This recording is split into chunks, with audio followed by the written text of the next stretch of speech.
everyone. It's Tuesday evening and it's Christmas. And welcome to the Tilton Talk Show Christmas special. I'm Paul Hipkiss. And I'm Claire Giblin. I can't even talk with that on. Tonight we're joined by Mr. Blue Nose himself, Craig Courtney. Good evening, everyone. I couldn't speak, so I don't know what your excuse is, Claire. It's making me so I can't breathe, Craig. The number one producer of the year, Chris Brown. Thank you very much. Totally agree. Out of his robe for the first time ever, Mark Adams. Good evening, everybody. That's a horrible thought. Jeez. It's a lovely thought. Looking like David Sullivan, Alan Watton. Good evening, everybody. And wearing a jumper in the baking hot heat of America, Mark Meredith. Evening all. So Blues played very well last night and didn't quite do enough to get a result or any points, but I can see progress personally myself. I think we certainly give them a hell of a good game, and they're not just the best team in the league, they're by far the best team in the league. So in my opinion, what we need to do is bring that when we play the likes of Rotherham and Plymouth hopefully on Saturday, and in the other games against the teams lower down. Craig, what do you reckon, mate? What were your thoughts? Yeah, I didn't expect that last night. I got to be honest, when I got in the grounds and before I even got in there, I was fearing the worst. You know, it's like how many were going to concede. That was what was coming to mind. But it was wicked. I mean, they turned up. They did everything we wanted them to. They fought, battled, showed the passion that we asked for last week, and not just that, they never gave up. And when we went 1-0 down, you thought to yourself, do you know what? This can still be turned around. And disappointing. We got caught with three arguably counter attacks that were just phenomenal pace. And that team, first of all, I should say, they should walk this league. There's absolutely no doubt in it. Definitely. But I liked what I saw, and then there's progression. Now that's like you say, it's got to turn up to every single game, and if we do, we'll be all right. It did show signs of weakness, though. The substitutions, to me, severely weakened the side. But window coming up, we can only do loans. I don't think we'll bring anybody in permanent. Maybe we'll take one of our loans permanently just to free it up. But strengthen the defence. Definitely need a striker, and we'll be all right. We'll be all right. Yeah. And let's obviously revert back to last Wednesday as well, our win at Cardiff City as well. Obviously, I forgot about that as well in between the last show. So, again, for me, that was a great 3 points there, wasn't it? Good performance. And Sonic coming back into the team we beat, it was what made a big difference for me, I thought. That just give us that extra sort of solidness in the team, didn't it? And made us... They obviously didn't break us down in the end, Cardiff, which was great. We really made it difficult for them, didn't we, Alan? What do you reckon, mate? Yeah, I mean, there was shades of it even in commentary where you started to think, well, there's progress being made here, and I think the key remark from the manager was when we went to Cardiff was basically Sunday performance. We got to get 3 points now. It took him 11 games to wake up to that. That should have been his attitude from day one, and then once he got the thing moving again, then to start to introduce different tactics and whatever. But I'd like to put this to Mark about the 3 breakaway goals. When I was coaching, I used to talk about defending when your team had got the ball, because if you lost it and you were in the wrong position, you're in trouble. And nobody ever seems to. Everybody talks about, we were good with the ball, we were good without the ball. But you've got to sometimes be defending when you've got the ball, because if it breaks down, you're knackered. And I think back to the Arsenal days of Tony Adams and those and Keown. Arsenal are some of the best attacking players in the world, but they weren't perfect. And the Arsenal team, they all moved around. We're attacking over there, so the defence has moved over there, and we're attacking, and it never got broken. Whereas we all know that Roberts is a bit weak in that. That's just one weakness. He's got no pace, and we got left for dead. But the poor bloke shouldn't have been caught out that far. He knows. He should have known, or that He's got quick players, and give himself a bit of room. Give him a chance to make up that distance. Well, he couldn't, and neither could Sanderson, to be fair. But yeah, I wasn't disappointed by last night. I even managed to accept the fact that he used the phrase "there were plenty of positives," because there was plenty of positives. But I go back, you don't get any points for positives. But Mark, what thoughts on moving in that? the right direction. Yeah, Mark. I think it was clear to see that he'd set up a 4-3-3, and to be fair, going forward they looked positive, as we said. I think what he did was he told the three midfielders to play pretty high. For me, I'd like to have seen more of a 4-1-2-3 in attack, because I think if Sunic or Bellic would have been a traditional 6 just in front of Roberts and Sanderson, then I think we would have had a little bit more cover. Because what it seemed, listen, Leicester were very fast on the break, and even with the first goal, it's gone from us hitting the inside of the post to make it 1-0 to 10 seconds later being 1-0 down from that quick counter attack. But I think that having that, I think maybe Sunic more than Bellic right now. I think Bellic's struggling a little bit, but I think just having that 6 playing in front of the two back, the back two, would certainly just strengthen it up a little bit. There was a number of times in the game, not only with the 3 goals, but there was a number of times where they just exploited that space between our centre midfielders and our defenders. There was a lot of space in there, and you're talking about like Harry Winks and people like that who are Premiership quality players, and they were trying to seem to exploit. And it's for an attacker, that's the best position to be in. If you've got all that space in front of you and you're running against the back two, it's a really good position to be in. That's what you want your forwards to be in, or your attacking midfielders, because all you're doing is getting Roberts and Sanderson to back off or even play chase with you. And obviously with their quick centre forwards, we wasn't quick enough to match them. And I think that Roberts and Sanderson for goal number 1 was probably a bit unsure that if they brought him down, obviously it may have been a red card as well, which was going to change the game massively within 9 minutes of the game. So I think that was probably in their mind as well going into that. Go back into the Cardiff game. I thought it was, for us, we cried out for it last week. We wanted simple. We wanted to play to our strengths. We wanted to defend first, and I thought he did. He played 4 defensive defenders with Ayew at right back. He brought Sonic back into the team, and I think it was a perfect away day. We soaked up a little bit of pressure from Cardiff. We got a really good goal ourselves. A little bit of a cheeky finish by Bakuna, but the build-up from one side to the other was fantastic for us. And I think we took those positives into yesterday's game, and I think we've been saying every week that attacking-wise, I don't think we have issues with the Dembélés, the Stansfields, the Maloshes, people like that. I think we can attack all day long. Our biggest problem right now is how do we defend when we lose the ball.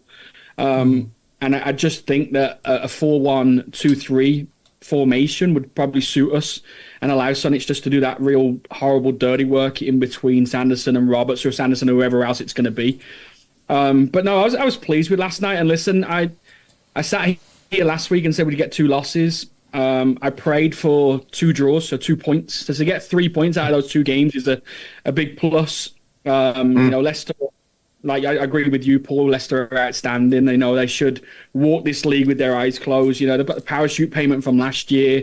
They've held on to quite a few of their Premier quality players as well. So I don't think they've got a real thing. And what I'd like to say, I know we'll probably go on to this later on in the show, but I think the referee again yesterday was a big problem. You get the yellow card for the celebration, which I thought the celebration was horrible anyway. Yeah. I think that could have caused a lot more problems with the Tilton and the fans behind it. And then secondly, 10 minutes after, or probably not even that, 8 minutes after, the guy blatantly dives in the box to try and get a penalty, and the referee doesn't give anything and doesn't even give a yellow card. Normally you'll see them run up, book the player for diving and move on. But I think, so that could have been him off, and he's the guy that scored the first and the third goal. And then the tackle on Buchanan at the end, man, that's a career-ending tackle for me. That's high, he's right in the side of the knee. So I think, we talk about refs all the time, and it doesn't change games. We were beaten by a better team, and I was proud of the way we played last night. But I think the referee decisions within those key parts of the game could have changed a lot of things. I just want to comment a bit. But go on. when they broke for the second goal, there was an opportunity to stop the play on the edge of their box, but we didn't take it. And by the time they'd gone another 5 strides, they were, that it was a goal. It become a goal scoring opportunity. So taking somebody down would have been fatal. If it was going to be done, it had to be done immediately, but it wasn't. Definitely, yeah. And Mark Adams, coming on to you, mate. Give us your thoughts, mate, and give us your thoughts on what I like is every time we're going to St Andrews now, we're seeing something different, and the seats are nearly done now in the lower cup almost. Yeah, And, looking good. tell me, what do you think about the disco lights before the game? I'm really liking every game. Needs to have a bit of thought put into it, not just obviously on the pitch, but off the pitch as well. There's always some little quirky sort of something we haven't seen before. I mean, game-wise, going back to the Cardiff game, it's nice. After the Coventry game, I was really surprised we could keep a clean sheet in Wales, to be honest. So that was a big plus. And Bakuna took his goal well. Last night, like everybody said, Leicester are Premier League in weight. They may as well prepare for the Premier League now, so they're going back up there. To me, to be honest, Paul, it felt like a bit of a cup game. I had a feel like we were playing a lower league, lower Premier League team last night. But they were so rapid, it was untrue. So it was like everybody said, it was a fantastic effort. We were just a little bit unlucky. Should have had a penalty. And there's loads of positives. I mean, Jordan James, he's starting to mature into a really good player. I mean, at times last season, we all thought, oh, he's bang average. He's another, dare I say, like another Callum Riley. But he's really coming on strong now, and he's one of the first names on the team sheet. Sunich, we missed Sunich's energy. I'm glad he's back. He's like a little rat in midfield. He just chases down everything. And he's probably playing for his future, to be fair, whether that's with us or anywhere else, who knows. But there's loads of good positives. I'm not going to scream from the rooftops that I think Rooney's the man, because a week ago we were all as flat as anything. But I think there was little green shoots of recovery there. So I'm going to reserve judgment, I think. Coming on to Jordan and James, I think since Sunich has come in the team again and having him and Bealick behind him just gives him that freedom, doesn't get forward. And absolutely. And to be fair, Paul, I mean, he was scoring goals in pre-season. All right, they're only friendlies, but he was showing some good finishing in pre-season, which we'd never seen before. And now he's starting to sort of bear into fruition a little bit. So I'm really, really pleased for him. We've been very unlucky. Very unlucky at home against Ipswich, and not to beat Ipswich on that day. And then these are the top 2 teams in the league. Let's not forget. You got Ipswich at home, and we've only picked up 1 point out of 6. But I felt like we deserved more than that. And those 2 teams, Paul, as well. People forget we've put 4 goals past them. Yeah, that's a good tally. The stat for last night, we are one of only 2 teams to have put 2 goals past Leicester. Really? That's right. Yeah. So not many. There's the challenge. Who's the other team? Who's the other team to have put 2 goals past Leicester? Is it Sheffield Wednesday? Nope. Hull? Nope. Ipswich is one, isn't it? Nope. No. Rotherham? Nope. West Brom? Nope. Is it a cup game? Norwich? Nope. No. It's a league game. Millwall? Plymouth? Blackburn? Millwall.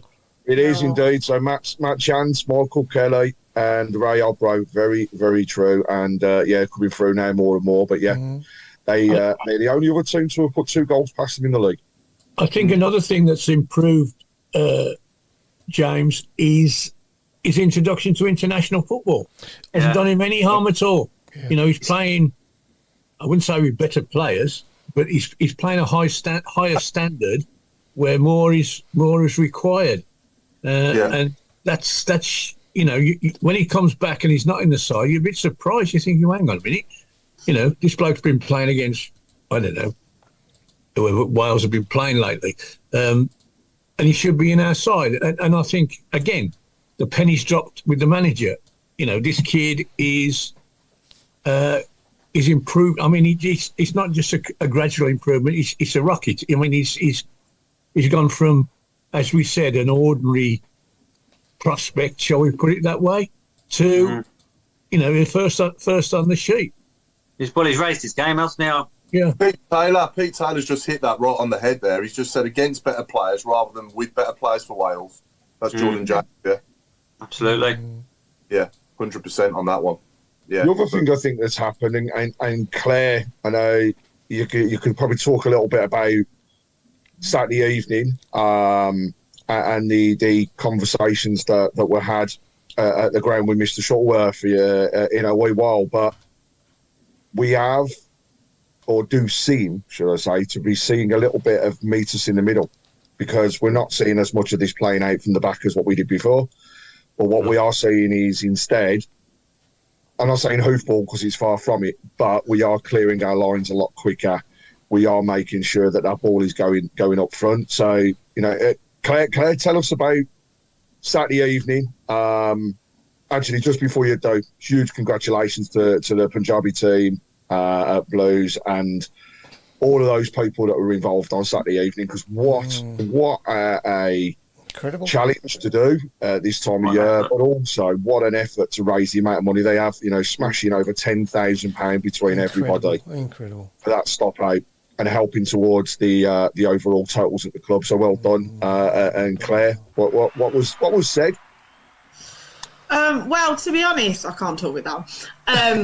It was really good. So, I mean, just going on to quickly before the Cardiff game and the game at the weekend, what I loved about the Cardiff game is within the first minute, I think it was Sunjic or Roberts made a crunching tackle, and I think that literally set the tone. We've been missing that for a while. We looked committed. We looked like we kind of knew a little bit what we were doing, and I think that momentum, it was nice to see the momentum carry on into the Leicester game instead of being like Ipswich where it stopped. But I'm really pleased about Jordan James as well. I think I agree playing him further forward and actually playing him in his position, because when he was with Eustace, he was playing all over the place. So actually, he's the box-to-box midfielder now, and hopefully we can get someone else in, because I don't think Billick's doing great at the moment, but hopefully, you know, we can build on that. But talking about Saturday, I mean, absolutely amazing from the people who did it. I mean, I knew a few people who were taking part, and to raise £10,000, I mean, is a credit to them. So well done to them. I couldn't do it, but I went down to support, and they let us kind of walk onto the pitch and have some photos. They let us sit in the new part of the stand in the Cop. We watched a clip of I think the Bolton game was on, the highlights, and they put on the Carling Cup final as well. So we watched that. Blues for All, brilliant. I mean, they came with the food and everything. And then Pete Shuttleworth came, and then we all met in the mascot area, and there was about 20, 25 of us. And he went, you can ask me any question. Obviously, there'll be some questions that I can't answer, but a lot of them I will. And I've got to admit, it was probably the most honest feedback we've had. So I know on the show we've asked about injuries. So obviously, with the different style of play, he said that there'll be more injuries to come with that. And obviously, with the Tom Brady thing, we will move on with that as well. They've also said that they're compromising, so they know that we're not the finished article to play the tippy-tappy football from the back. So sometimes they will go longer. They're obviously developing that, so they understand that they're not going to run before they can walk. We also I asked the question about being animated on the touchline. And he said Rooney has decided that he doesn't want to be over-animated because he doesn't want to put fear into players. All of the people above him, like Alex Ferguson, Mourinho, Van Gaal, were quite measured people. They weren't like screaming and shouting on the touchline, only when they needed to. And I think that he has shown a little bit more as well. I found that the last two games he's actually come out and been a bit more animated, which has been really, really good. Even seeing Ashley Cole and John O'Shea, because I said to him, I said, why are they just sat there on the sideline? Like, they need to get out. And then also they've managed to do that as well. So that was good. He was just really honest. He was, you know, there are going to be some people leaving in January. They won't say who, but they know who they are. and there hopefully will be a few coming in, not like loads, but hopefully they'll steady the ship. But he was absolutely brilliant. I mean, fair play. He could have said, no, I'm not going to talk about it and things like that. But actually, he was really, really honest, which was really nice to see. But it was really nice to, witness what and kind of hear from a coach's point of view as well. Yeah, I think I've got my head around the fact now that, let's give him the January window and let's see where we are, say, mid to end of Feb. One window isn't going to make it all okay, don't get me wrong, but No. you want to see at least, hopefully, at least 2 or 3 new players coming in at least in January, and then maybe 2 or 3 going out as well, and we can, hopefully those players that come in will be better than the ones that go out, and we can improve then and have a good end to the season. And what's the expectation this season? I would say anything above 17th is progress, obviously, because that's where we were last season. But, from being 6th in the league when he took over, I'd like to think that if we could get maybe 14th, 13th, 14th, realistically talking, then I know the owners wouldn't accept that as a good achievement. But I'm just saying that that's progress, isn't it, from where we've been? I think be honest, Paul, Go on. Sorry, Claire. I was just going to say, to be 13th, 14th under Eustace, would have took that, wouldn't we? Crikey, yeah. Yeah. Well, yeah. Because realistically, I don't know if we've been many points better off now than what we are if Eustace had stayed, with the fixtures that we've had as well. Who knows? It's hindsight. Who knows? We don't know. But, I think...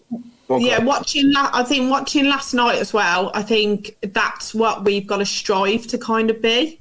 Yeah. I think that, the pace that they pass the ball in front of players, not to them or behind them, which is what we can do. So when we actually did, Mark Roberts played this one ball to Dembele, it was in front of him, and then we then started an attack. We do need to work on the defensive side. I think the midfield was a little bit off. There's massive gaps. At one point, there was 9 players in their half for the first goal, and I think 10 players for their second goal. So I think it's improvement. We're not going to run before we can walk. Has my opinion changed? It's going to take longer, I think. He's got a lot to prove. He's got a lot of pressure on him. Are we as down as we were last week? No. Have they shown more commitment and passion and desire? Yes. So if we can get the football right now, who knows? But I think watching Leicester, you kind of go, that's what he wants to do. And we kind of get that. That's where we want to be. Yeah. So, Winks is worth more than all of our team put together. Daka is worth more. They can go out and spend millions. They've got 70 million in parachute payments. They haven't really let lots and lots of their players go. Tillemans and Maddison were the main 2, weren't they? You've still got Jamie Vardy to come back in that side. You've still got some others that are out injured. That's where we want to be. And if anything, are we far off it? I think we are. Yeah. Do we need another season and a half? Probably yes. But I think with Wagner there last night, he's probably gone, that's what I want to be like. And then that it showed. They were wide. They passed it through. It was one touch. It was quick. As soon as it came anywhere near their centre-backs, they stood out and pressed. Winks just sits in front and just delivers the ball. He just, like Mark Meredith said, number 6 just gets the ball and just gets it and gives. And it was just, they were just better than us on the day. But at least we gave them a game, and that's all that we've ever wanted. Yeah. Behind me, when George... Go on, sorry, Mark. I was just going to say, I think I'm listening to you guys, and again, everybody's still up in the air about Rooney and whatever else. Like, a week ago, we were very depressed. This week, we're a little bit more positive. And I agree with something that you said at the start of the show, Paul. It's the teams around us. So the Saturday now is the test for us. Yeah. Because, we lost to Leicester. The fact is, we played a really good game. I'm proud of them and everything else, but we didn't get any points, and we're still only 6 points off the bottom. And, the bottom teams are still around us and still playing. They're the teams now. The games coming up, the Stoke at home, the Bristol City's at home, the Plymouth's away, they're the big games for us. If we can grab some points, then I think that changes a lot of the mood going into the new year. If we struggle to grab points against those teams in the next 7 to 10 days, then, again, the jury's way out again on what we need and who we need to be in charge. I think. Yeah, it's the fine margin. Go on, Al. You can we. I think we talk from the heart, don't we? I mean, people throw statistics at us. He's been he's 33 points available since he's joined, and we've got 8. Now you can say, well, that's dreadful, but you can also, if you want to, you can say, well, in the last 5-6 games, he's got those 8 points. So if we have another 5 games like the last 5 games, we'll be 8 points better off, and we take that now, wouldn't we? Okay. From 5 games, 8 points. So it's what we see with our own eyes, and what more important, what we feel with our brain and our heart is what we formulate our opinion on. Is it not? We've all sort of said that last night was okay. We thought that Cardiff was brilliant. We thought at Coventry we were awful. Well, I think that in actuality the lines between Coventry and Cardiff and Leicester are not there and there. It's a very gradual incline, and it's I don't want to sound like Rooney. It's going to take time, but we're definitely on that incline, and it doesn't look like it's going to crash any minute. Suddenly go somewhere and get beat by somebody like Plymouth, and you go, oh, we're back to square one again. I don't see that happening. I can see us not winning games, because that's a possibility all the time. But we would be surprised if we didn't get something at Plymouth. Whereas a fortnight ago, you think, well, Plymouth haven't lost at home all season, and we'd be shaking in our boots. But we're not now. No. We're looking forward to Stoke and home on Bucks, and then we got Bristol, 2 home games in the week. We don't expect to lose those. Now, we could be, we do a Rotherham and get 2 home draws, and we'd be disappointed with that. But 2 home draws is not 2 defeats, and your points are accumulating, and your style is evolving, and your plans are evolving. Where, to be honest, for the first 5 games, I can say we're going backwards here. Now that's definitely switched. We are progressing, not fast enough for me, but we are progressing. Yeah, no, definitely. What I will say, Alan, following on from that, I think the toxic sort of edge towards Rooney, I think that's gone a little bit. I think people have, like we said earlier, they've got their head around the fact Rooney's not going anywhere, and that sort of nasty sort of edge to it has sort of died off a little bit. That's the feeling I got last night, anyway. There's still, I think, there's still a diversity of nature with the fans.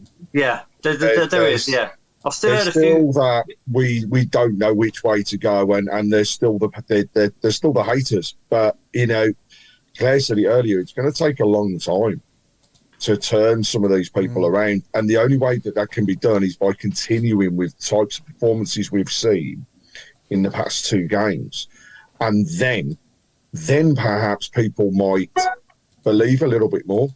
But to be honest, sorry, Craig. I was going to say, to be honest, a lot of people have made their mind up about Rooney, and it's set in stone now. They won't change their mind at all. But look at the difference in atmosphere from the last 2 games. The Cardiff away, you could hear them on the TV. Gutted another one. And then last night, the atmosphere was brilliant. I haven't heard it like that for ages. No. Probably the Albion game. It was a Monday night. We've got all the light shows. It wasn't Wagatha Christie like we wanted it to be, but they were still there. And I just think that there was a buzz around, like everyone was talking about it, like, oh, look at the result. And even though we lost, even on the way out, we played okay. We played quite well, actually. Oh, it was Leicester. Actually, they're really good. And we played as well as we could. And it was a bit more positive. I mean, like you said, Mark, a lot of people will never like Rooney. It's just one of those things. And I just think, as I said before on this show, actions speak louder than words. If you get the results and everything else, people will more likely turn. If you don't get the results, then... They'll never turn. Mark Meredith, you can probably vouch for this more than me, but with all these Americanising everything, I'll call it, are we ever likely to get Kiss Cam in the stadium, do you think? Kiss Cam. People kissing on the big screen. Oh, maybe, maybe. Yeah. Well, Craig's next player, so we'll see what happens. I'm not sitting next to Mark. Oi.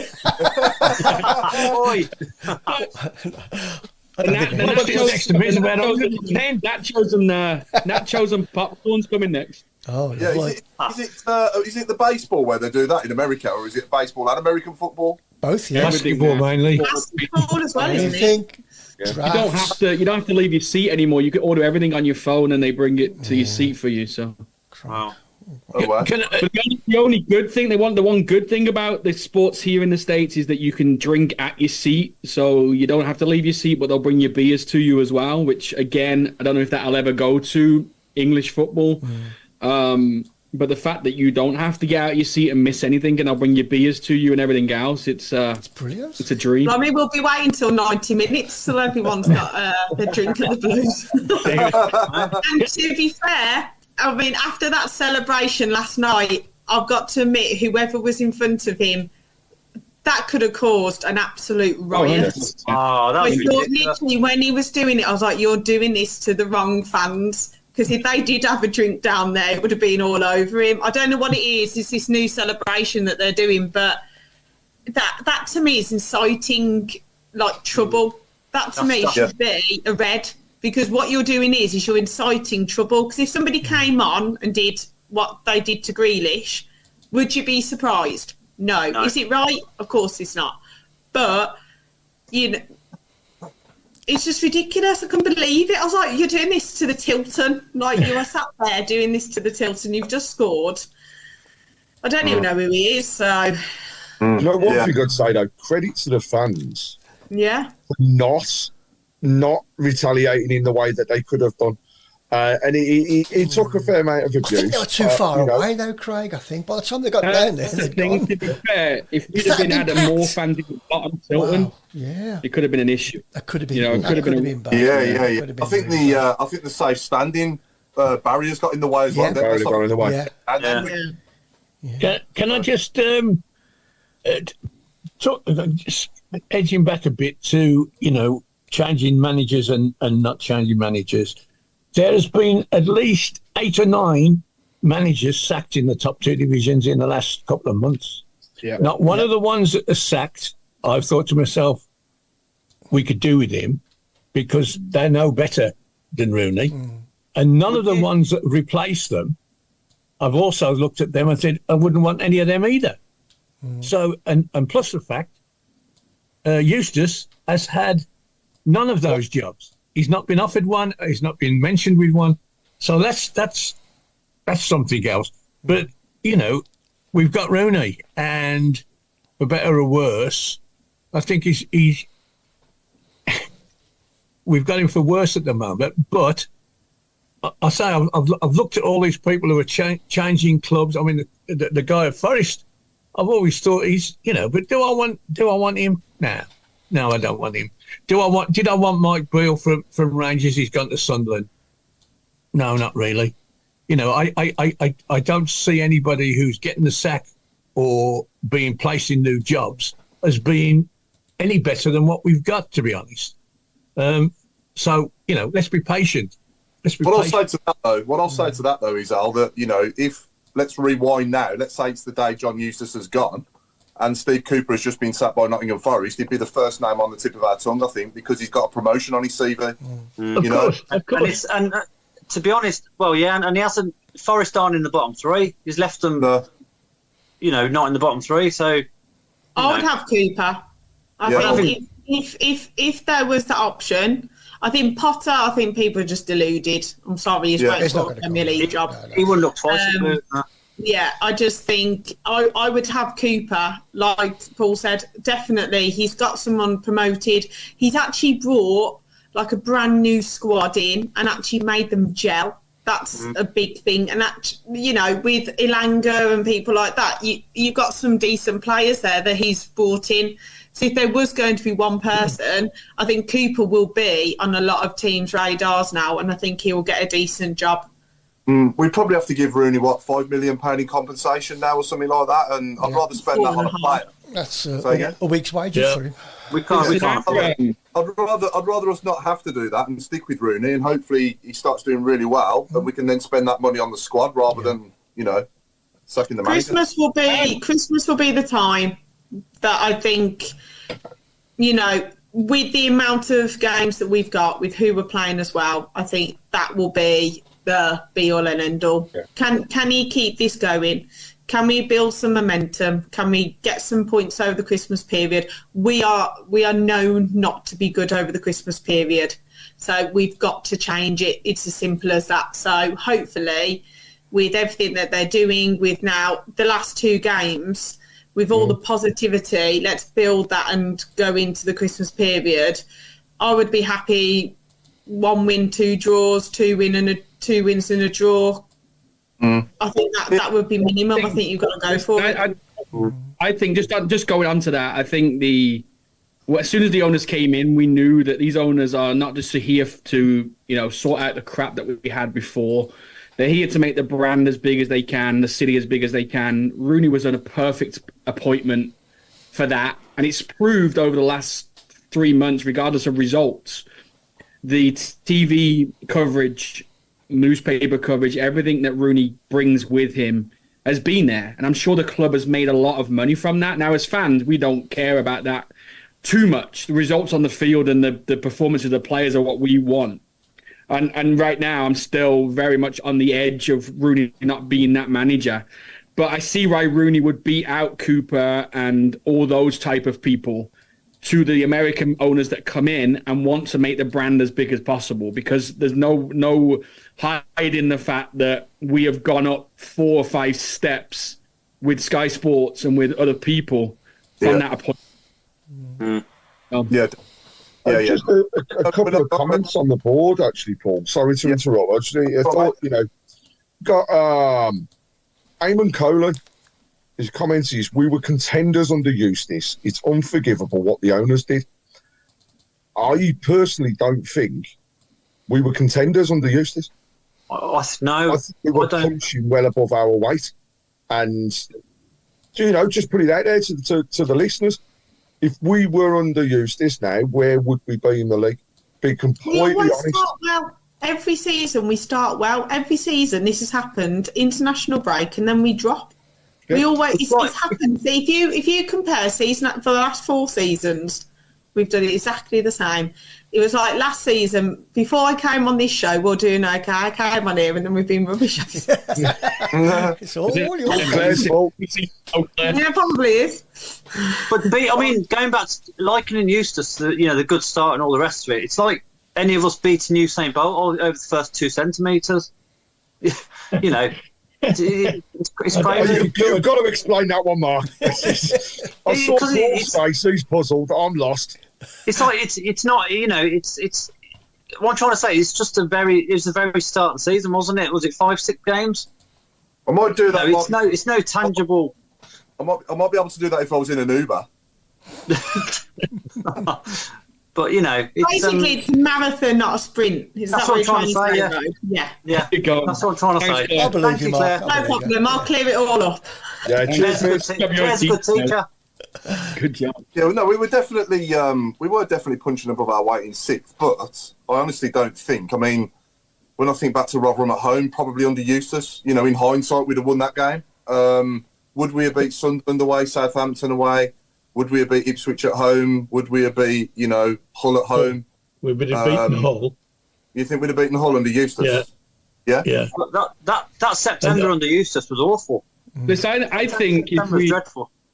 Sorry, Mark. I think if we'd have lost the 2 games that we won in that last week that Eustace was there, then he would have been...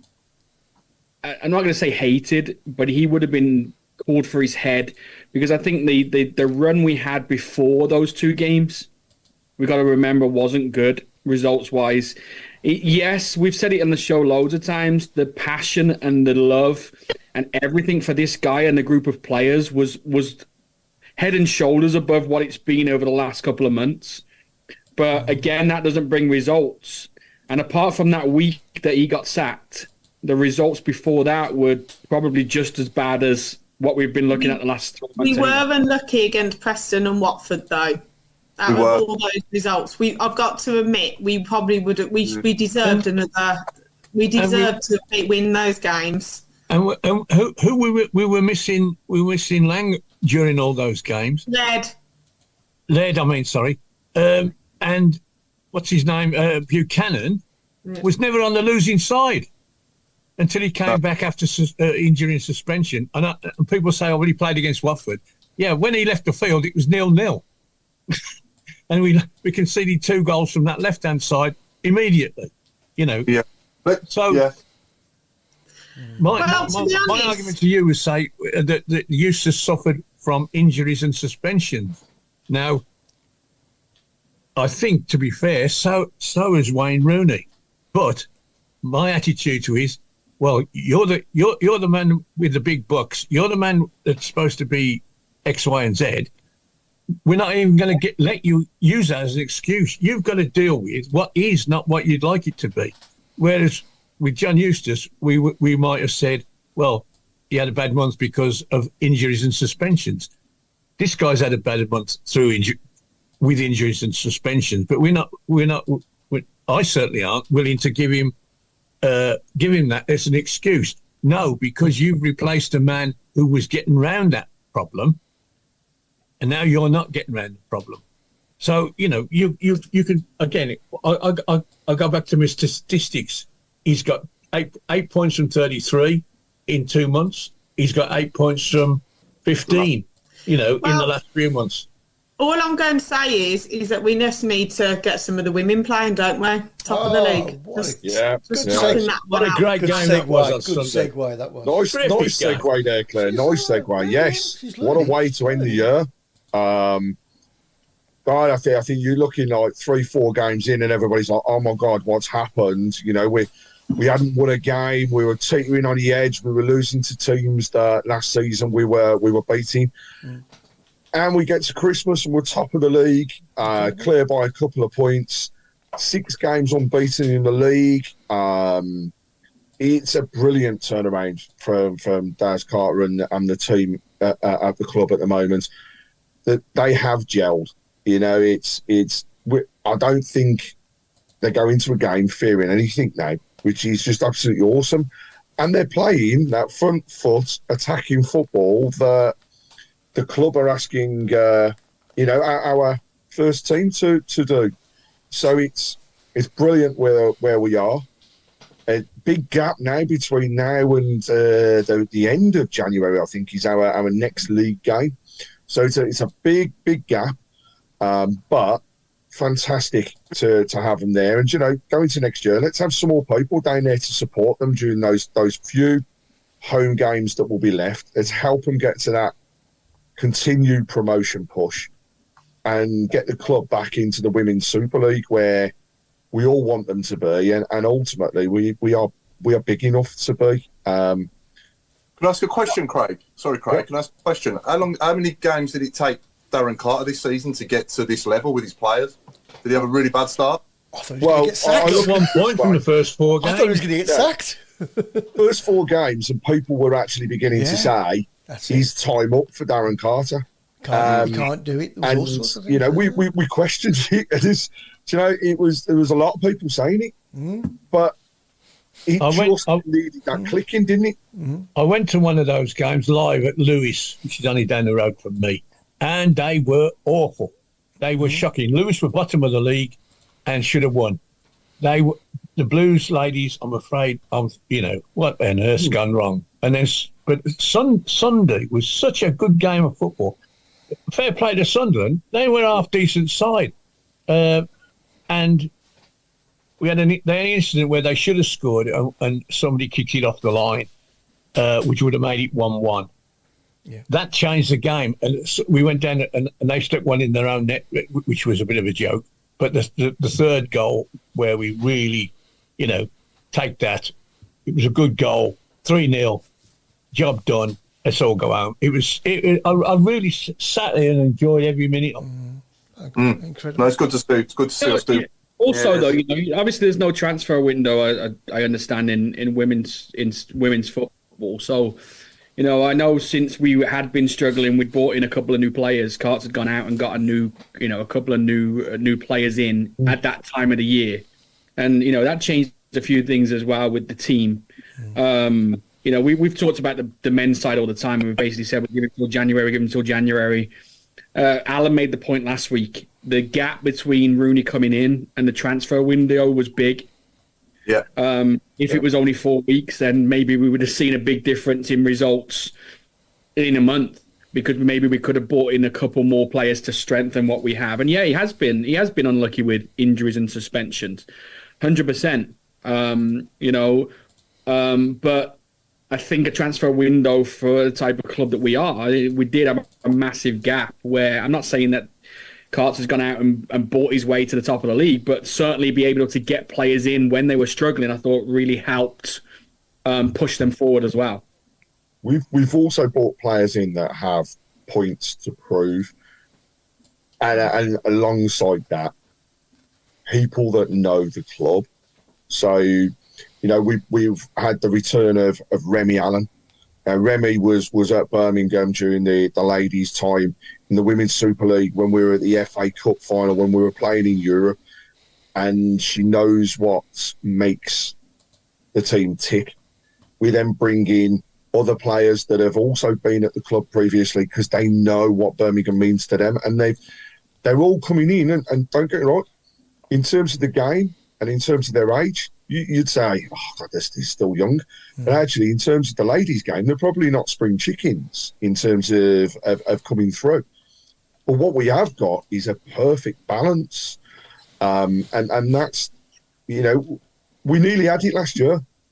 We were just getting that run towards the end of last year, and everybody thought, if we start this season exactly that same way, we'll be flying.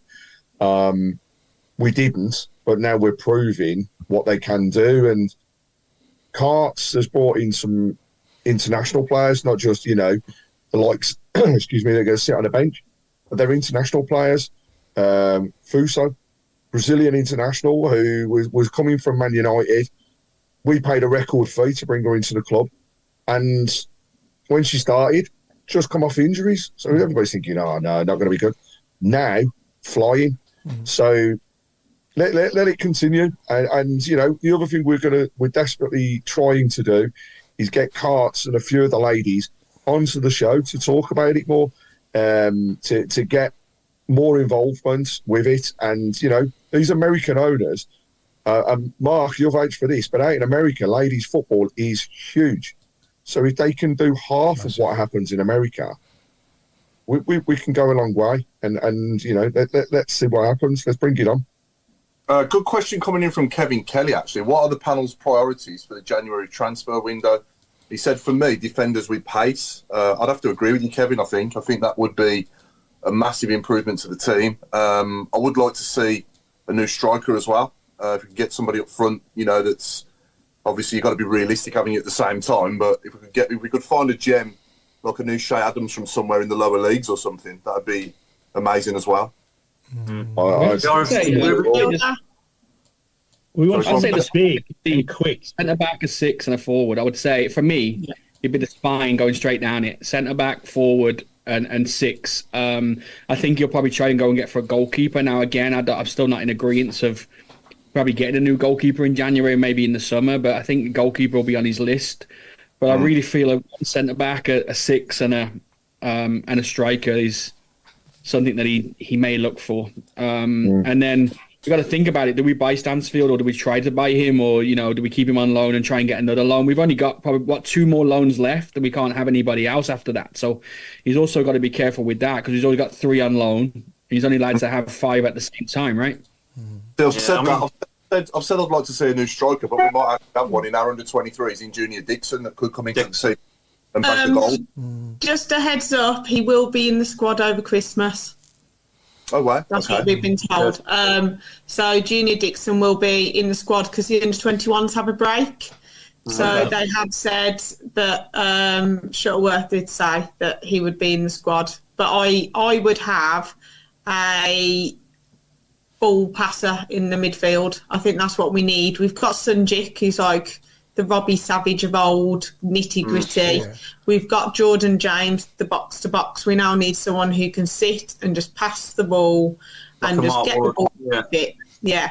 And I think we need another striker. I think there's the 3 players that are being touted to leave. I think that they will be the ones that go. A new goalkeeper, I think probably yes. I think they'll try and go for like a young one. I think that they'll try and get him as an understudy to Ruddy to then bring him through. That's what I think they'll do. I mean, I'm a big fan of Ruddy's, but like I say, time's catching up with him a little bit.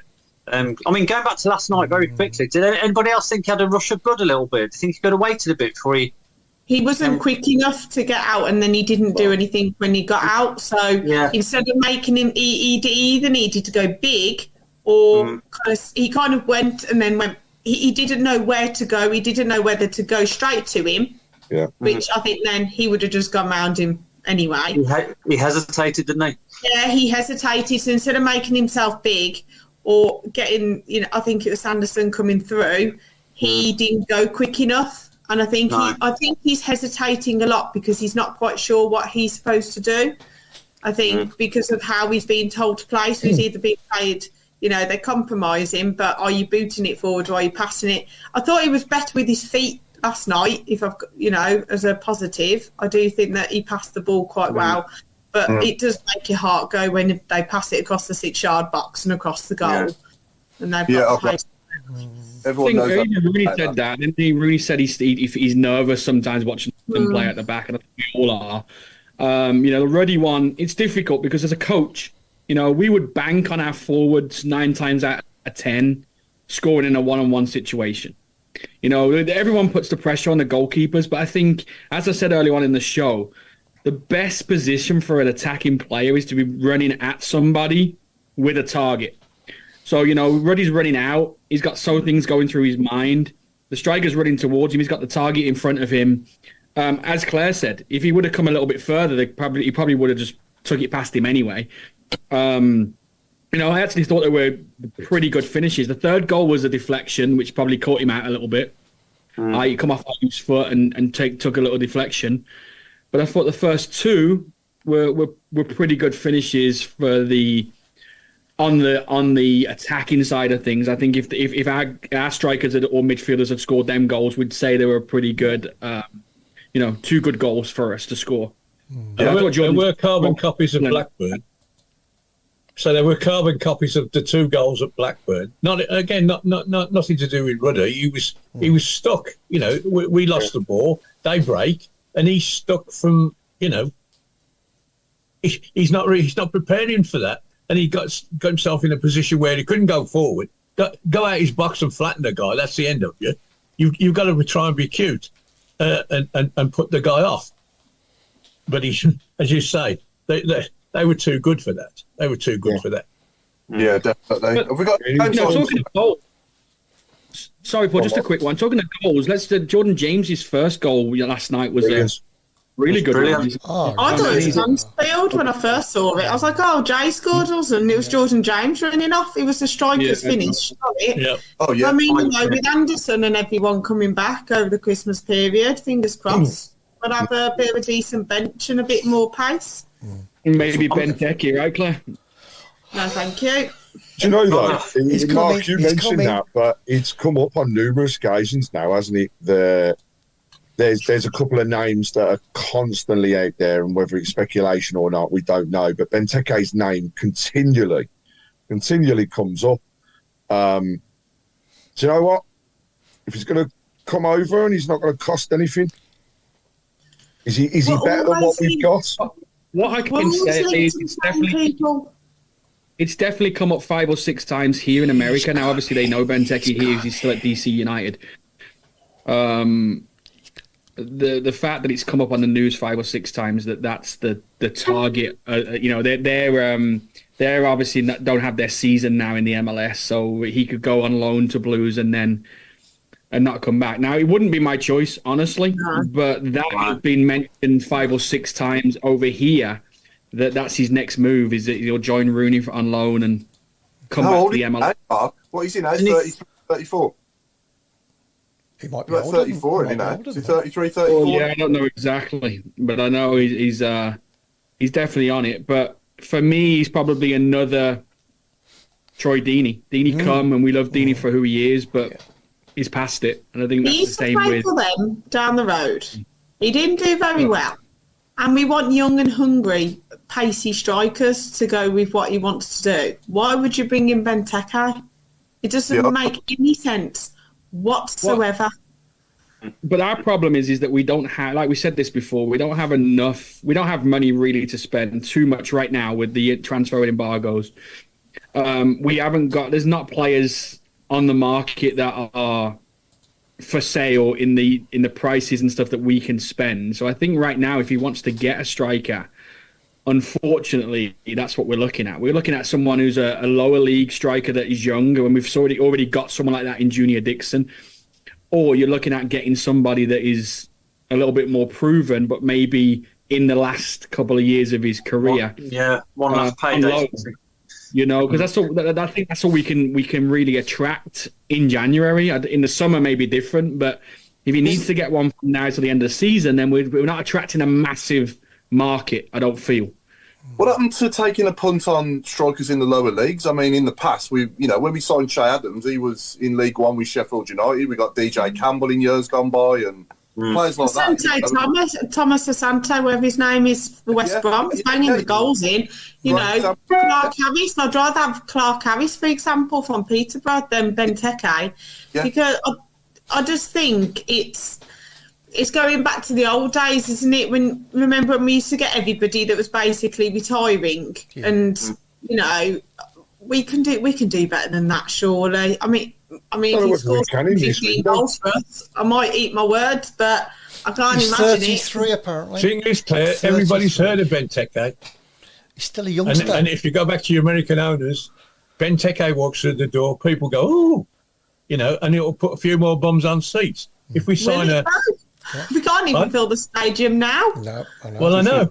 Because they need to do 10 quid a game, kids £4, fill it. Let the kids in for Get nothing. Get the schools in, let them in for nothing. Yeah, the foundation game. What they need to do is the next Blues Day. The really good idea would be local schools in the area, even the ones up north. Yeah. I'm going to take my school as well, and literally. Just give them 100 tickets per school or something like that. Yeah. Get them in, get them wanting to come, get them enjoying it. I mean, they would have watched that game last night and they would have loved that. Get the blue, do it for the Blues Foundation. Could have given me to Bruno's. A lot of clubs do that. We seem to be one of the only ones that don't, but there's a lot of clubs who do that. Yeah. Definitely. Going back to the striker quickly, Billy Sharp has just gone to Hull today, or agreed to go to Hull, and that's another one. That's one a name that's been pretty proven in the Championship. Went over to America. The American season is now over, and it's over for a while. I think we're going to get a lot of speculation, especially with where Rooney was before, of all these players, wanting to go back to England or wherever. But as I say, that's the only one that has really keep coming up over here over and over again is the Benteke one for sure. Yeah, definitely. We got any squad games, Craig, this time? I have got one final squad game for 2023. I have. So, but for you, Mark, your bands you can't play. So I've got a couple of squad numbers that I want to go through. And we're talking about the team from the 2014-2015 season. Okay, so 14-15. 14-15 season. Okay. So the first squad number I'm going to put out there, he's squad number 13. And then the second one is squad number 15. So 13 and 15 from the 2014 to 15 season. Was 13 a reserve goalkeeper? No. That's what I was thinking. Oh. Was 13 Robert Tesh? I'll go through my thing. Hey. 13, one of them was Robert Tesh. Who was the other one? 15. What Magoma was it? No, it wasn't Magoma. Tom Richardson said Wes Thomas. No, not Wes Thomas. Um, What was the other number? 13 and what? 13 and 15. Not Fabrini, was it? um, I can't remember. That's Novak. shampoo, isn't it? Well, Novak, no. Novak was number 12. He was 12, I remember. This is the season that Lee Clark went, wasn't it? And Rary came in halfway Yes. through it. Yeah. Not that that helps with the squad numbers, but I'm just saying. I know the other 13, I think, Was because I it used to... 15 Jukovic? The 15 wasn't Jukovic, no. was 15 Michanko? 13 was Damari Gray, Craig, for the other 13. No. Damari... He was 7 and 30 odd when he played. 33 it was. Yeah. Was 15 Michanko? 15 was not Mitch Hancock's. No. Well, the other lad then. Hancock's was 18. The other lad. The other lad. What was his name? O'Reilly. No. Oh dear. 50. Well, not Wade Elliott, is it? Not Wade Elliott, no. He'd be gone by then, wouldn't he? Well, I've got you. God, I think I might have got you again. One of the 15s was Rob Keenan. Correct. Wow. Right. It was Rob Keenan. Who? Exactly. I can't remember what happened last week. Rob Keenan, we signed on loan from Wigan, then Yeah. signed him, and we sold him to Rangers, That's who right. were playing in the 3rd division at the time, and he played all the way through their promotions, and as soon as they got to the top, they got rid of him. All right. Yeah. He was a good player then. He was top class, yeah. So we're still missing 1 13 and 1 15. Oh, there's 2 of each. Yeah. 13 and a 15. Was 15 Callum Riley? Ollie Lee. No and no. Dan Byrne? No. That was the season after, wasn't it? Oh. Was Callum Preston one of them? No. Packwood. No. Matt Blimey. Green? What was that, Mark? Matt Green? No. Brett Who's Shea. Greg Greg Shea was the other number 13. Oh, well done, Claire. It's typically had 13, wasn't it? Claire's grinning, so I'm beginning to wonder She's whether she's Googling. She's got the. Googling. She's cheating. That's an automatic ban, that is. No one's getting the answers, are they? We're going to be here all day. We've got other things to do. Carl Lafferty. No, not Scarlett. Number 15. The other 15 was, and I can't remember his first name, so I'm trying to think of his first name. He was a Hall, right? Grant Rob Hall. Hall. Grant Grant Hall. Hall. Grant It Hall. was Grant Hall. Well done. So Mark Brooks, that was, by the way. there's 2 Americans. Mark Meredith. Two Americans in the squad. Packwood. Packwood, yeah. Oh, and Spectre. Brett Vector. Shea. We just said one of them, haven't we? Brett Shea. Hector and Shea. There were 2 additional, and you're right. They were the 2 additional. We actually had 3 Americans in that squad that season. Yeah, Spectre and... And Mark Meredith. You were there, weren't you, then? I was there. That was before you became American, weren't it, Mark? I wasn't American then, but I was there. The final part of this one was we actually had a squad number 40 that particular season. Is that Lloyd Dyer? Oh, guys, Oh, yeah. he's coming back. You remember who Yeah. 39 was? Wahoo. 39. Wahoo? I didn't play him. Did we play him? Who? Wahoo. Well, I'm waiting to find out why I needed paper and pen. Ran out of time for that. doodle. Don't worry about it. To rewrite these rules. Don't let Craig have more than one go. I want to know who was the first and last Birmingham player to wear 22. Jude Bellingham was the last. Dude. Yeah. The first. First, yeah. Oh, Andrew Shinney. He did wear 22, but he wasn't the first. Damien Johnson, was it before him? Damien Johnson is correct. Whoa. Is it? Oh. Yeah. Honestly, go on. When we signed him, we weren't even having squad numbers. Really? All's on form. I thought we did in 90. I think we did it once in 93, didn't we? And then we Yeah, stopped the League Cup game. Yeah, and Yeah. then Against we Plymouth. and then we did it from about 99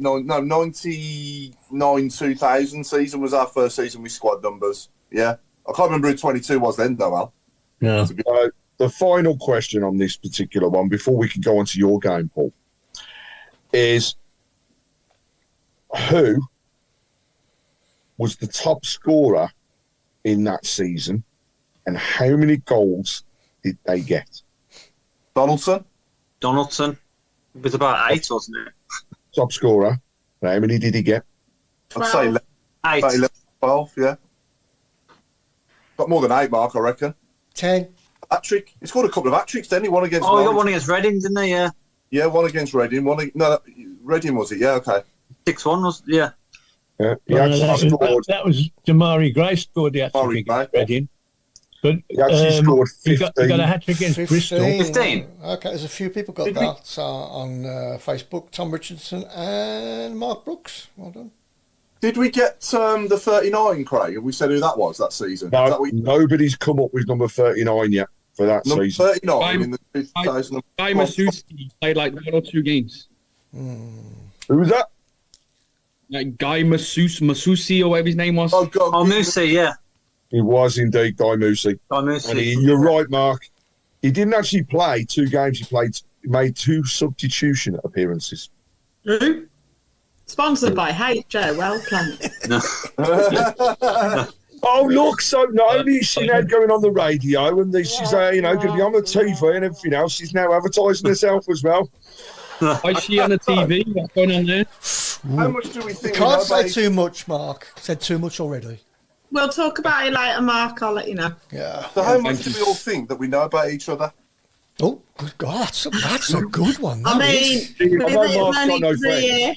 It's our new game called Blues Friends, and it's a bit like Mr. and Mrs., but blues, basically. So I want to know how much we know about each other. I'm gonna pull my pants up for basically, this. I'll start with Craig and Claire. So, Claire, I want you to write the answer down, and Craig, I want you to tell me who you think Claire's favourite ever blues player is so far in her life. Claire, write it down. Craig, write it down, and I want you to both hold it up. Craig, I want you to hold your answer up He's first. going to know this. No, I know this. I can't say. I do. We do this I know at therapy this. once a week. Your therapy, you mean? I don't think I spelled his name correctly, but I've gone with Craig, it. write down who you think it is, and then hold it up to the camera, and then Claire, don't hold it up to the camera yet, though, obviously, until Claire, you've held yours up. There is a few. I'm not going to lie. This is really difficult. Okay. Have you wrote one down? You got Craig? Yeah, I've wrote one down, yeah, but there's been a few where I've had, like, signed stuff and everything, but this is my first one. Okay. So, Oh, Craig, you should know this. I blabber on all the time. I know who it is. I tend to switch off. so Craig, I want you to show your answer now to the screen, please. And I'll for our viewers and for our listeners who are not on, watching, then. So you've gone for. Juki. Right. Okay. So. Do you have a Claire, guess or hold your not? answer. No, my actual favourite player is AJ Johnson, but I did have a little bit of a soft spot for Savage, and I had loads of stuff signed by him in my Okay. room. Okay. So Andrew Johnson. Johnson. No point for Craig. So that's the first round done. So I'm now going to go with Alan Watson and Mark Adams. So Mark Adams, I want you to basically write down who you think Alan Watton's favourite ever blues manager is. And Al, I want you to write it down as well, if you can, please. Bit of a problem with this. I don't know how to write.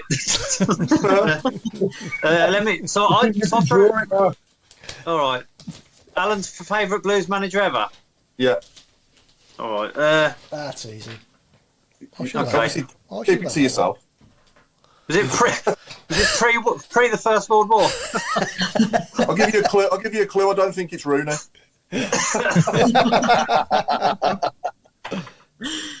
And he's old enough to be your granddad. His Not favourite you, Al. owner is Not David you, Al, the Sullivan, manager. who's that? You got something, Mark? Yeah. Hold it up then. What you got? Put it to the screen. Put it in front of the camera, Mark. I am. Are you not? Hang on. Camera, not you. Put it in front of your face. Oh, I forgot. What's that? I didn't know there was Sharpie. actually a manager called Sharpie. It says, that says Sharpie, Zulus, didn't Lee it? Sharpie. Ah, There there we we go. go. There we go. Right, okay. Bruce. Alan, hold your answer up, Al. Jim Smith, I reckon. McLeish. McLeish. Oh, Leash. yeah. That's no close. points for Mark. No Do I points don't- for Mark. So Rose still don't have any friends. Chris and Mark Meredith. Yeah, I think we get the gist of this game now, don't we? So Okay. we can hand over to somebody else for me to have a go. But Yeah. Chris and Mark Meredith. Chris, sorry. I want you to say what you think, is Mark Meredith's favourite ever Blues shirt. So what do you Oh, think is Mark Meredith's favourite ever Blues shirt? okay. Home or away? I'd have a Home shirt, sorry. So what's Mark Meredith's ever Blues home shirt, Chris? Write it down. In his lifetime. Yeah. Just even know yourself. I think Mark, Okay. I believe you might have it. Yeah, in his life. Oh, it's got to be. Yeah, Mr. Meredith, have you actually got the shirt? I have. Have you worn it on the show? I think so, yeah. We got an answer, Chris? I've got an answer, yeah. I You think. got an answer, Mark? Mark's still thinking about it. Trying to work out which one it was. No, go on, Chris. Go on then. Hold your Okay, answer so up, Chris. I think his favourite shirt was the Carling Cup game. You can't see it on that because I've got a strange camera. Yeah. Actually, 2010. Yeah. My favourite one's crazy because it's actually, I can't see it with my phone probably. It's the paint shirt with all the paints on it. Oh, the I was different going to ones. say that, the splatter. Oh, the I can't remember what year it was exactly. The one it Yellow. got really changed. 92, 93 season Yeah. that was. Yeah. Dolly mixture. Yeah. Yeah. Failed. Craig, Yeah. can I hand over to you, Craig, for me to have a go against someone? Yeah, I'm going to go with, right, so, Mr. Adams, we're going to make you Yeah. feel as though you've got friends today because I'm going to ask you Oh, another brilliant. question. Oh, 20, next year's going to be my year. But what I want to know is, what was Paul's all-time favourite goal? All-time favourite goal? Yeah. Hang on. What, at St Andrews? Or At St Andrews. That's St Andrews. Can I write down Yeah, three? write it Four, down. two, give me his favourite goal of St Andrews. Okay. I have actually said this on the show a few times, haven't I? Yep. Shows how much he listens, doesn't it? Oh, rogue. Oh, yeah, I know. Hold on. Just talk amongst yourself. It doesn't take that long to write, I don't Hey, know. Mark. talking of goals, Paul, are we on number 3 or number 4 for the best goal now? Well, that's a good point. I don't know. Did we do it last week? I was in a Last hotel. week. Can you read that? I think I can make out Seb Larson versus Sheffield Wednesday. yeah, got it. Yeah, we can see that. I'm all right, Paul. Yeah. Oh, There's my answer. So Real against Ipswich. Let me change it. None of us know each other, do we? By the sounds of this game. just say Ali Barley. Lily Pad knows me better than you, Mark. So she got Oh, no. She got it. Yeah. Yeah. Oh. Lily Pad's actually got 2 so far. I've been watching the board, and she's actually got 2 of these. So definitely is taking the lead. She and She knows listens. us more than anyone Yeah, else. she listens, actually, obviously. And yes, BCFC Ireland. Yeah, that's my favourite shirt, the Mark 1, 1991.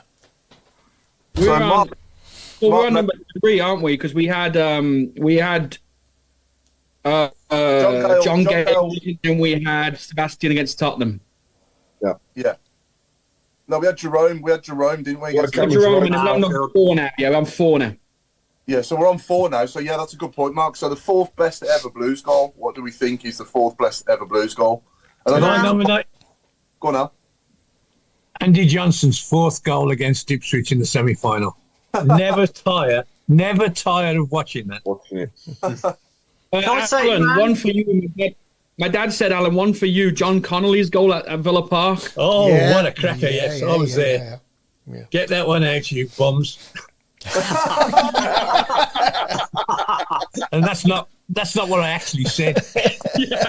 No, I bet. Oh, yeah, dear. yeah, Mark looked at Sir Alfie Ipswich. I think he's voting for the 4th best goal there and not my favourite ever goal at St Andrews. Yeah, I I say- think the same, Terrell. Yeah, I that's say- why it's my, that's why it's Yeah, my I think favourite on my Larson- It was my birthday, that goal. Oh. I think Larson's Sheffield Wednesday goal needs to be in there. Larson's Tottenham one was, and I think the Wednesday one was probably up there, especially with getting promotion on the same day as well.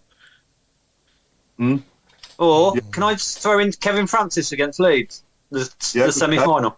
Yeah. So anyway, Mark Meredith, who do you think is Claire's favourite Blues player now?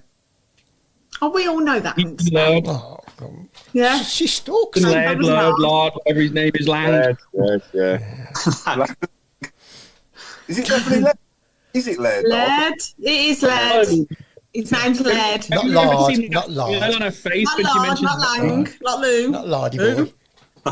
It's been led since this Solihull game. I mean, come on, she hasn't stopped talking about it. He winked at her at Solihull, and that was it. She's like, He just smiles, doesn't he? Oh, he looks happy, and he's our best player, so he'll probably leave in the summer because everyone I love. As it's the end of the year show, just going to quickly run through some of the unofficial awards for 2023. Who do people think was the best TTS player of the year? Who do we think was the best player of the year for 2023? Put your answers up on the shout box as well. Also, the best WM representation from a Tilton Tour presenter. It's got to go to Claire, obviously.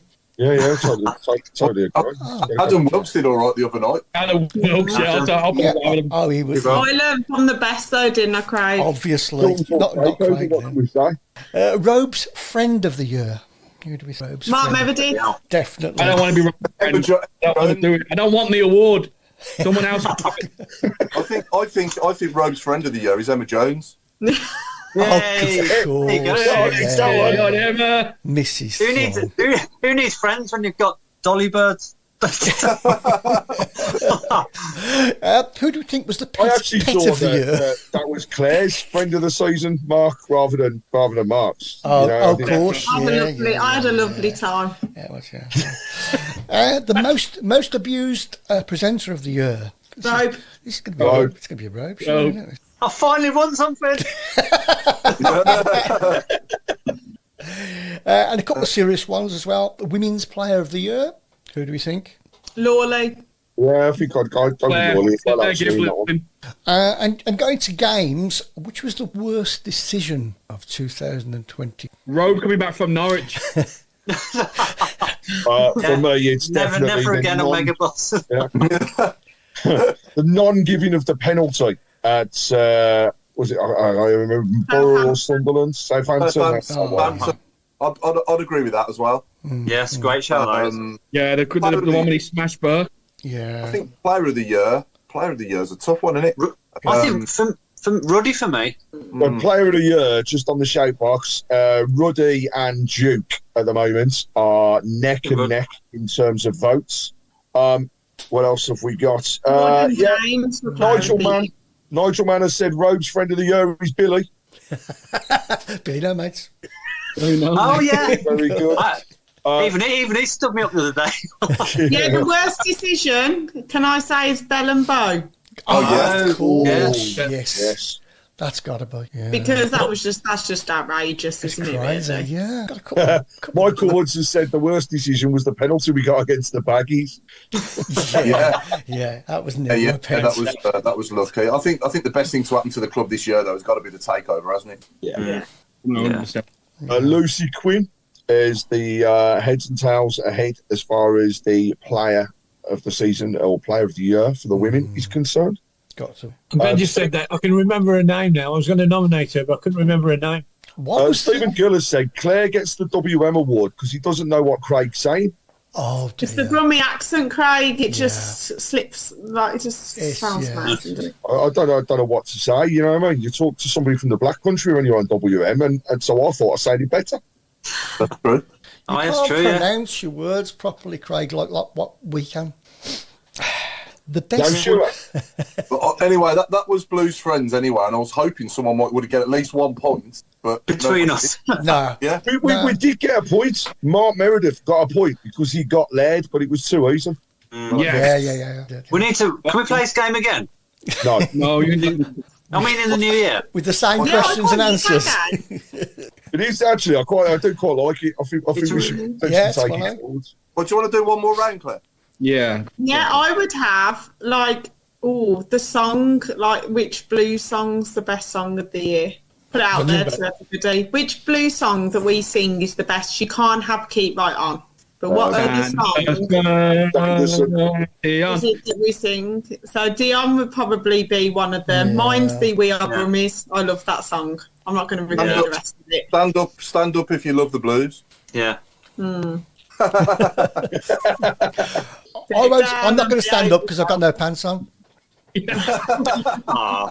I have to look down myself quickly. Do you know what song I hated? And I shouldn't say this, but you know the Harley Dean song when he was here? I used to cringe at that. Yeah, because he always used to give the ball away. Yeah, and it didn't make sense. I hated that. I like that one, Lily Pad. What's everyone at the Tilton Talk Show's favourite person who's come on the show?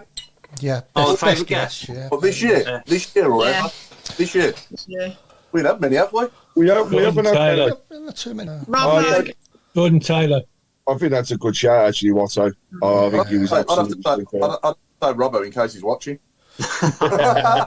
Yeah. Got me doing things, so I'm saying Robbo. I think I'm with you, Alan. I think it was just fascinating. It really was. That I just kept my gob shut all the way through that. It was just good guest. Just a few coming through, but Steve Portman said, "Can we pack it in? It's discrimination. Stand up if you love the blues." Bow the cat. So, I think Bo would have got some points in that round. I think the Paul Tate one. I think that wasn't this year, was it? But Last year, I think. but it was Like one this of year. it was one of the best. Yeah, was Had one him of on the again best. this year, didn't he, Chris? We had him on again Can't this year. remember, did we? Yeah, I'll tell you what I really enjoyed as well. I'll tell you what I really enjoyed as well. Oh God, what's his name on the microphone? Richard, isn't it? Richard Golden, Golding. yeah. Yeah, Golding, Golding. yes. Yeah. That was a He's good one as well, yeah. That was a good show. He's a good guy. He is. Yeah, he's really good at it as well, and he's really good. Really good at I'll what. tell you Yeah, what. I'll tell you who else Paul's a good one was Magoma. Yeah. Yeah. Was that the- Mag's a good one. Yeah. That was January, I think. Was it? Yeah. Yeah. I was watching a game the other night. I think it's from Scotland, and his brother was playing for Dunfermline, I think. All right. And Okay. this Magoma kept popping up, and I looked him up, and he was his younger brother. Started his career. The Ricky Otto one. Pardon? Ricky Otto one was good. Was that this year, Otto? That was. I think that was last year, Mark, wasn't it? I think. Probably about more like 2 years ago. I'd say 2 or 3. Yeah, some of them I haven't That been long? on with. I'll give you one though. Shall we say best Midlands podcast of the year? Who won that? Yeah. Oh, hang on. Let me think. That lad's going goal. Oh, They're sorry. great. They are. So on talk show, wasn't it? But didn't we come in the top 10 this year? Of course, yes. Yes. There's no other podcast. Best supporters group of the year probably got to be Ecstasy Blues. Yeah, we'll give Yeah. them that. Excessive Blues. And talking of supporters groups, obviously the club have sent out the request now for people to apply to be part of a supporters group. So, anybody can put themselves forwards to run a club. So, if you're part of one that previously hasn't been affiliated or anything else and you'd like to be there, really simple application form, get online and get that sorted, because it's the more people, the merrier. Yes, Michael Woods, Malcolm Page, and Dave Latchford. They were both brilliant shows. I'm not sure if they were. yeah, were Dave they Latchford, they yeah. this year? I get so Couple of shout outs as well. If I want to wish Darren Carter a happy 40th birthday for yesterday, and I want to wish Paul Devlin a speedy recovery as well from his hip replacement, which he had Saturday. That was sore, didn't he? So yeah, he's on the road to recovery now, and hopefully back up and running very soon and back to full fitness. Yeah. Well, there we go, Paul. We've come to the end of the show. It goes Can't quick, be. doesn't it? Wow, it's flown by. That's fine. Yeah. So we come to the end of obviously the shows for this year as well, and thanks to everyone out there that takes the time to watch this show. And let's hope we have a good Christmas period, and we're all got big smiles on our faces when we come back at the beginning of January. Are we back on the 2nd of Jan? Is it, Chris? What day is that on? So that's on a Tuesday, so it's the day after New Year's Day. Or are we doing the following week? It might be the following week. I'll have Yeah. I'll have a look at the calendar. Yeah, so potentially the 8th of Jan will be the date that we're probably, back. So yeah, but anyway, it's good night from me, and it's good night from Mark Adams. And it's good night from me, and it's good night from Miss Giblin. It's good night from me, and it's good night from Mark Meredith. Good night from me, and it's a good night from Craig Courtney. Good night from me, and it's a good night from the chairman. Hey, good night, everybody, and a good night from Chris Brown. And it's a good night from me. Good night. Keep right on. Good job, Merry boy. Christmas and a Happy New Year. Merry Christmas, everyone. Santa Merry brings it Christmas, closer, Tiny friend. Tim. Preferably not inflatable. Love you, Dad. Who's he play for? What are we going to sign in? Is he a striker or defender? What's he? Dave, I hope you've got decorations on those concrete walls. Yeah, I've drew a friend on my hand. I'm going to do a Christmas dance. It's all fun. Hey, good night from the nose. Well done, boy. No, we haven't said good night, Mummy Giblin. There you go, good night, Mummy Giblin.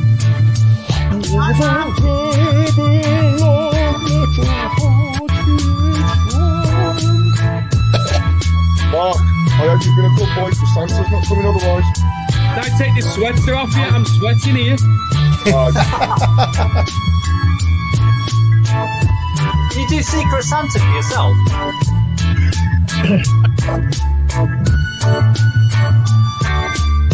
you buy yourself a present then, Mark? Come back after, I think. Next year's my year.